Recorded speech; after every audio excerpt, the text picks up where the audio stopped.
என்னுடைய மேன்மையை பெருக பண்ணுவார். என் மேன்மை இன்னைக்கு கம்மியா இருக்கலாம், என்னோட மேன்மை கீழே இழந்து இருக்கலாம், நான் விட்டு போயிருக்கலாம், என் ஆசீர்வாதங்கள் போயிருக்கலாம், என் சமாதானம் போயிருக்கலாம், என் ஆரோக்கியம் போயிருக்கலாம், என் நிம்மதி போயிருக்கலாம், என்னுடைய எதிர்காலத்தை குறித்து இருக்கிற நம்பிக்கை போயிருக்கலாம். ஆனா சொல்றார், மறுபடியும் உன்னை மேன்மையை பெருக பண்ணு.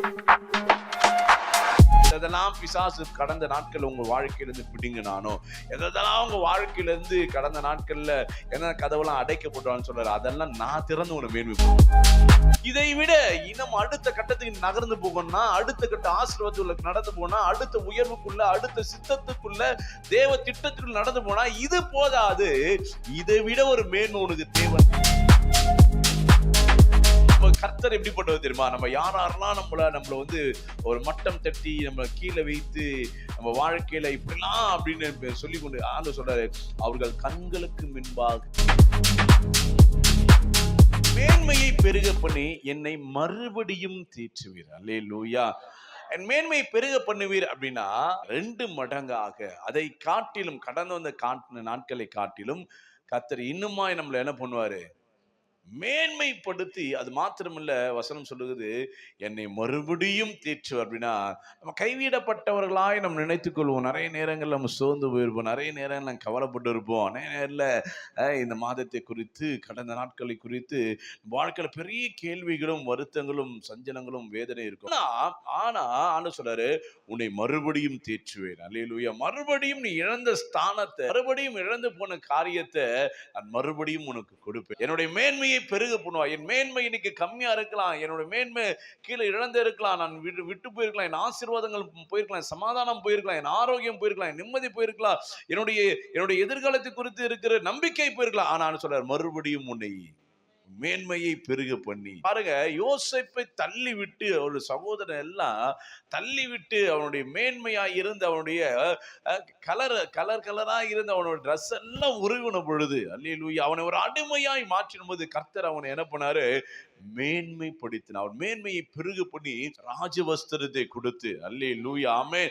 இன்னைக்கு நிறைய பேர் நம்முடைய சமாதானத்தை பிடுங்கலாம், நம்முடைய சந்தோஷத்தை பிடுங்கலாம், நம்முடைய வேலையை பிடுங்கலாம், நம்முடைய ஐஸ்வர்யத்தை பிடுங்கலாம், நம்ம வாழ்க்கையில் இருக்க எல்லாவற்றையும் பிடுங்கலாம்னு சொல்றாரு.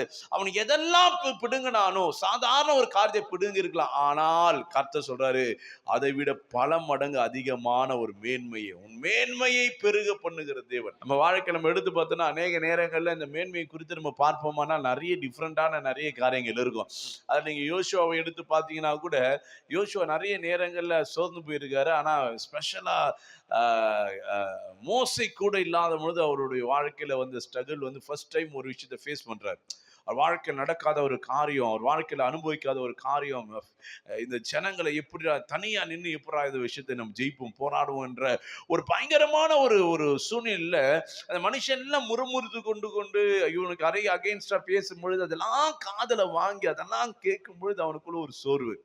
ஆண்டவர் சொல்றாரு, இன்னைக்கு எதை வைத்துனா, எதனால இந்த ஜனங்கள்லாம் உன்னை பேசி கொண்டு இருக்கிறாங்களோ, எதன் நிமித்தமா இந்த ஜனங்கள்லாம் உனக்கு விரோதமாய் கூட்டம் கூடி பேசுகிறார்களோ, முறுமுறுக்கிறார்களோ, உன்னால முடியாது என்று அவர்கள் முடிவெடுத்து வைத்திருக்கிறார்களோ, அந்த காரியத்தை இன்னைக்கு நான் செய்து அவர்கள் கண்களுக்கு முன்பாக உன்னை மேன்மைப்படுத்துவேன். அல்லேலூயா. யாரெல்லாம் உன்னை வந்து பின்னாடி உன்னை பேசுகிறாரோ, உன்னை குறித்து குற்றப்படுத்துகிறாரோ, யாரெல்லாம் அப்படின்றாங்களோ, நானும் சொல்றாரு பாருங்க, அவர்கள் கண்களுக்கு முன்பாக ஒன்று மேன்மைப்படுத்துவேன். அல்லேலூயா. சொல்லி ஆண்டவர் பண்ற காரியம் என்ன தெரியுமா? அன்னைக்கு தான் ஆண்டவர் என்ன பண்றாரு, யோர்தானை 2ஆய் பிரிக்கிறார். அல்லேலூயா. அதுக்கு அடையாளமா நிறுத்தும்படியாக ஆசாரியன் கால் இருக்கிற இடத்தை அவர் கல்ல தூக்கிட்டு போய் அண்ணாண்ட கரில் என்ன பண்றாங்க, 12 கோத்திரத்துல 12 பேர் தெரிஞ்சு வச்சு அடையாளமா வைக்கிறான். இன்னைக்கு யோசுவா என்கின்ற ஒரு மனிதனை வைத்து நான் என்ன பண்ண, பெரிய காரியங்களை செய்தேன். அல்லேலூயா. வசனம் சொல்லுவது, அவர்கள் மோசைக்கு பயந்தது போல. எப்போ இந்த காரியம் நடந்த பின்பாக வசனம் சொல்லுது, அவர் மோசைக்கு பயந்தது போல அவர்கள் யோசுவாவுக்கும் பயந்து இருந்தார்கள். அல்லேலூயா, ஆமென். நம்ம வாழ்க்கையில் நம்ம கர்த்தர் எப்படிப்பட்டது தெரியுமா? நம்ம யாரெல்லாம் நம்மள வந்து ஒரு மட்டம் தட்டி நம்ம கீழே வைத்து நம்ம வாழ்க்கையில இப்படிலாம் அப்படின்னு சொல்லி கொண்டு ஆண்டவர் சொல்றாரு, அவர்கள் கண்களுக்கு முன்பாக உன் மேன்மையை. அதுக்கு முன்பாக யோசுவாவுக்கு ஒரு மேன்மை இருந்தது. ஏன்னா மோசையோடு கூட இருந்த, மோசைக்கு ஒரு மோசையோட சீஷனா இருந்த, அசிஸ்டண்டா இருந்த ஒரு யோசுவாவுக்கு ஒரு மேன்மை இருந்தது. ஆனா அந்த மேன்மை சில நேரங்கள் மாறும் பொழுது கர்த்தர் சொல்றாரு, இந்த மேன்மை உனக்கு பத்தாது, இதை விட அதிகமா உனக்கு தேவை. இந்த மேன்மை, இந்த கனம், இந்த பதவி, இந்த அதிகாரம், இந்த உயர்வு உனக்கு போதாது. இதை விட இன்னும் அடுத்த கட்டத்துக்கு நகர்ந்து போகணும்னா, அடுத்த கட்ட ஆசீர்வாதத்துக்கு நடந்து போனா, அடுத்த உயர்வுக்குள்ள, அடுத்த சித்தத்துக்குள்ள, தேவ திட்டத்துக்குள்ள நடந்து போனா இது போதாது. இதை விட ஒரு மேன்மை உனக்கு தேவைன்னு ஆண்டவர் அன்னைக்கு என்ன பண்றாரு, அவனால இவனாலும் பெரிய காரியங்கள் செய்ய முடியும்னு கர்த்தர் செய்கிறார். அல்லேலூயா, ஆமென். அதான் இன்னைக்கு நீ சொல்றாரு, என் மேன்மையை பெருக பண்ணி என்னை மறுபடியும் தீற்றுவார். அல்லேலூயா. ஆண்டவர் என்னைக்குமே நம்மளை கைவிடுகிற தேவன் இல்லை. அவன் ஒவ்வொரு நாளும் தேற்றி தேற்றி தேற்றி எங்கெங்கெல்லாம் நம்ம சோர்ந்து போகணும், ஆண்டவரே நடக்க முடியல, ஆண்டவரே வாழ முடியல, ஆண்டவரே இந்த பிரச்சனையை என்னால் ஃபேஸ் பண்ண முடியல, ஆண்டவரே இந்த விஷயத்தை நான் எப்படி கடந்து போக போறேன்னு தெரியல, எப்படி இன்னைக்கு இந்த மாசத்து என் வாழ்க்கையில இருக்கிற கமிட்மெண்ட்ல மாற ஆண்டு சொல்றாரு, தீற்று முடிய உன் வாழ்க்கையில் இருக்கிற இதுவரை கடந்து வந்ததை பார்த்து, எப்பா எப்படிப்பா சிஸ்டர், எப்படிப்பா இந்த பிரதர் இப்படி இப்படி இன்னைக்கு அன்னைக்கு இப்படி இருந்தா இப்படி, இந்த மேன்மெல்லாம் பத்தாது உனக்கு.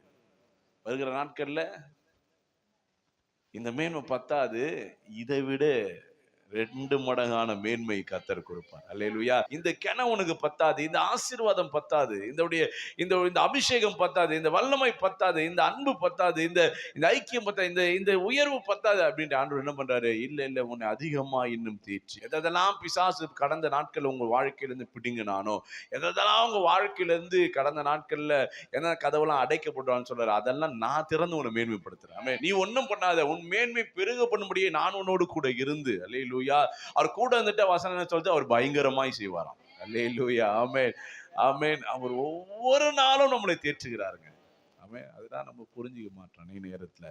ஆனா இந்த மாதத்துல ஸ்பெஷலா என்ன பண்ண போறாருன்னா, மேன்மையை பெருக பண்ணி இந்த 8ஆம் மாதத்துல நம்ம வாழ்க்கையில அல்லேலூயா, நம்ம போகக்கூடிய சேர வேண்டிய ஃபேஸ் பண்ண வேண்டிய காரியம்லாம் நம்ம வாழ்க்கையில துக்கத்தோடு இல்லை, அது மேன்மைப்படுத்தும்படியாக, நம்மளை உயர்த்தும்படியாக, நம்ம வாழ்க்கையில கர்த்தர் இன்னும் என் கூட இருக்கிறாரா அப்படின்னு காட்டும்படி, அடையாளப்படுத்தும்படியாக கர்த்தர் என்னோடு கூட இருப்பார். காலத்துல விழுந்திருக்கிற என் வாழ்க்கையை மறுபடியுமாய் மேல எழும்ப பண்ணுவீங்க. என்னை உயிர்ப்பித்து, மரித்து போயிருக்கிற எல்லா காரியத்தையும் உயிர்ப்பித்து மறுபடியும் மேல எழும்பி வர பண்ணுவீங்க, என் மேன்மையை பெருக பண்ணி.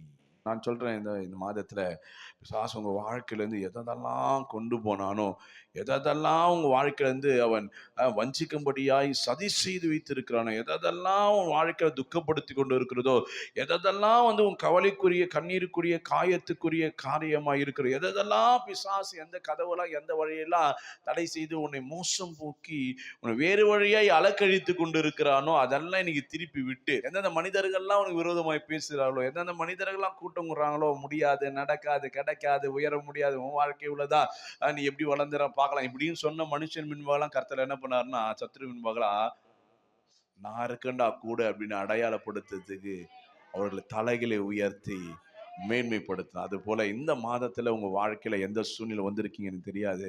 நான் எல்லா குடும்பத்திலும் ஒரு சூழ்நிலை நெருக்கி கொண்டு போராடி கொண்டு இருக்கும். ஒரு காரியத்தை குறித்து ஒரு கவலையும் பாரமும் இருக்கு. நான் சொல்றேன், இந்த மாதத்துல எந்தெந்த காரியத்தை, வேலையை குறித்து, குடும்பத்தை குறித்து, எதிர்காலத்தை குறித்து அமேன் எந்தெந்த காரியத்தை கவலைப்பட்டு கொண்டு கர்த்தர் சொல்றாரு, உன்னை கர்த்தர் தேற்றுவார், கர்த்தர் தேற்றுவார். இந்த மாதத்துல கர்த்தர் தேற்றுவார். அல்லேலூயா. ஆறுதல் படுத்தி உன்னை துக்கங்களை சந்தோஷமாய் மாற்றி அதுக்கு ஒரு நிரந்தர தீர்வை கொடுத்து கர்த்தர் உன் தலைகளை எண்ணெய் நான் அபிஷேகம் பண்ணி எல்லாருக்கும் முன்னாடி உன்னை வெற்றி சேர்க்க